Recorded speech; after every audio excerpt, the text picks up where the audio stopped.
अपना next chapter है statistical averages, सांख्यिकीय माध्य।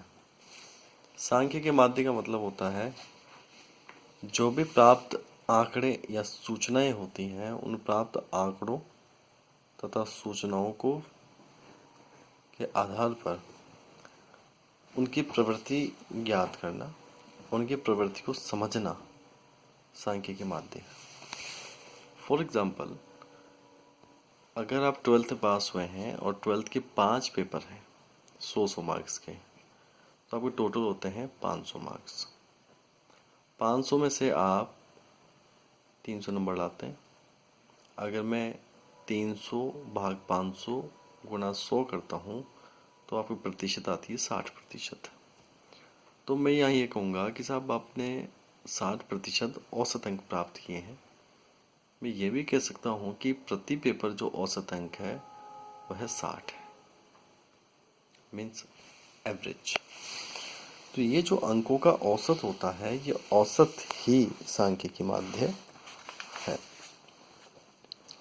सांख्यिकीय माध्य के क्या उद्देश्य है?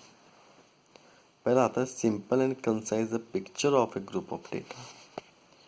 जो हमारा डेटा है, जो हमारा समंक है, जो सूचना है, अगर वो सूचना हमने गणितीय रूप में व्यक्त कर ली तो उस सूचना को सिंपल और कंसाइज रूप में समझने के लिए जो पिक्चर सामने आती है वो स्टैटिकल एवरेज के आधार पर आती है।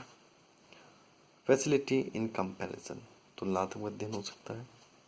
Helpful in making suitable policies, अगर आप आगे की कोई रणनीति बनाना चाहते हैं, कोई योजना तैयार करना चाहते हैं, तो रणनीति और योजना के लिए आप इन सांख्यिकीय माध्य का उपयोग करते हैं। Basis of the statistical analysis, आप जैसे औसत निकालते हैं, कंपैरिजन करते हैं, प्रतिशत निकालते हैं, जो डेटा है उसके एक दूसरे पर आश्रितता, डिपेंडेंसी निकालते हैं, ये सब स्टैटिकल एवरेज के आधार पे होता है। आंकड़ों को गणितीय रूप में व्यक्त करना और गणितीय संबंध को तय करना भी सांख्यिकीय माध्य का प्रमुख उद्देश्य है। सांख्यिकीय जो माध्य होते हैं उनके कई प्रकार होते हैं।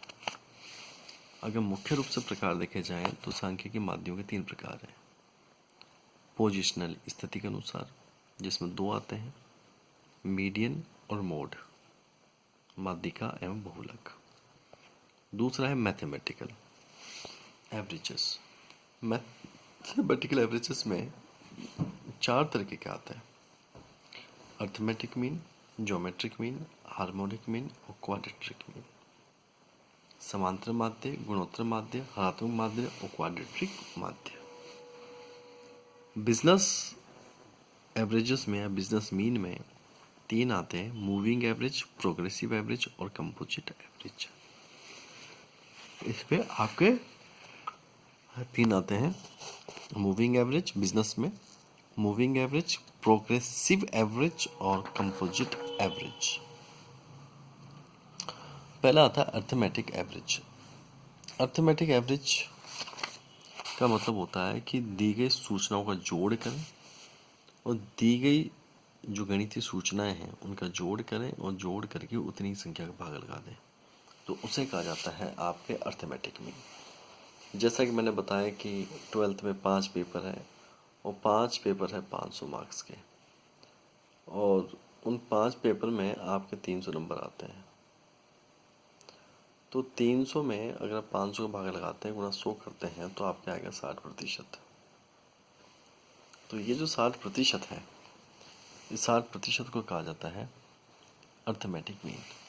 अर्थमेटिक जो मीन होता है वो आंकड़ों का एक सामान्य औसत है, जिसमें आप एक सिंपल एवरेज की गणना इसके अंतर्गत करते हैं। दूसरा जो आता है वो आता है मेरे पास में मीडियन। मीडियन में जो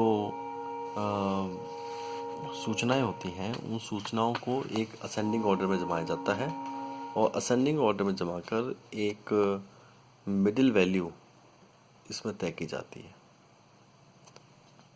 इस मिडिल वैल्यू को हम मीडियन कहते हैं। एक इसमें आता है वेटेड एवरेज।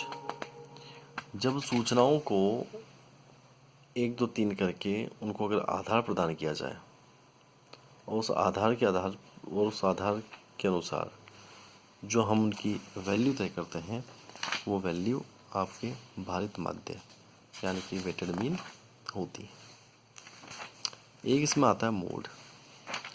मोड का मतलब होता है कि जो भी दिए गए आंकड़े सूचनाएं होती हैं, जो गणितीय सूचनाएं होती हैं, और उन गणितीय सूचनाओं में सबसे महत्वपूर्ण जो वैल्यू होती है उस महत्वपूर्ण वैल्यू को मोड कहा जाता है। मोड की गणना की 2 विधियां होती हैं। एक तो होती है इसके अंदर इंस्पेक्शन विधि, और एक इसके अंदर होती है आपके ग्रुपिंग मेथड, समूहन विधि। अगला आता है हार्मोनिक मीन। हार्मोनिक मीन जो होता है वो किलोमीटर या स्पीड निकालने के लिए इस्तेमाल किया जाता है। वहाँ हार्मोनिक मीन उपयोग में लिया जाएगा। Quadratic mean. क्वाड्रेटिक मीन में जो दी गई वैल्यूज़ होती हैं उनके स्क्वायर रूट्स करके और स्क्वायर रूट के आधार पर उनकी गणना की जाती है, उसे हम क्वाड्रेटिक मीन कहते हैं। अगला आता है बिजनेस एवरेज। बिजनेस एवरेज भी जो होते हैं उसके अंतर्गत मूविंग एवरेज, प्रोग्रेसिव एवरेज और कंपोजिट एवरेज को इस्तेमाल किया जाता है। यह क्रय विक्रय या जो सेल्स होती है उसकी वैल्यूज़ को तय करने का एक तरीका है। धन्यवाद।